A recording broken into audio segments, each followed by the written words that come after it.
தசாவதாரம் படத்துல கடல்ல தூக்கி வீசப்பட்ட பெருமாள் சிலை இப்போ எங்க இருக்குன்னு தெரியுமா? 11ஆம் நூற்றாண்டுல சிதம்பரம் தில்லையை ஆண்ட குலோத்துங்க சோழர் நடராஜருடைய திருப்பணிக்காக அந்த கோவில்ல ஆரம்பிச்சிருந்தாரு. கோவில் வேலை செய்ய இடம் பத்தாம போக சிவன் கோவில்ல பெருமாள் எதுக்கு அப்படின்னு நினைச்சு கடல்ல வீச குலோத்துங்க சோழன் முடிவெடுக்க, அப்போ வைணவத்து மேல மிகப்பெரிய பற்று கொண்ட ராமானுஜர் இந்த மாதிரியான ஒரு நிலையில விஷ்ணு சாமியை அகற்றக்கூடாதுன்னு போராட்டம் நடத்த வாக்குவாதங்கள் ரொம்பவும் அதிகமானது.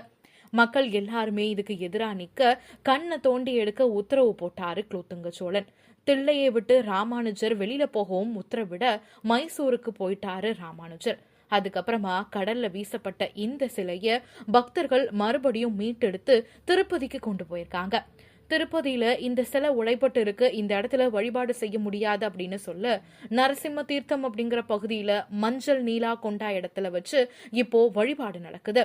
இந்த இடத்துல இப்ப வரையும் நல்ல தண்ணி இருக்கா, எவ்வளவு வெயில் வந்தாலும் இந்த தண்ணி வறண்டு போகாம இருக்கும் அப்படின்னு சொல்றாங்க.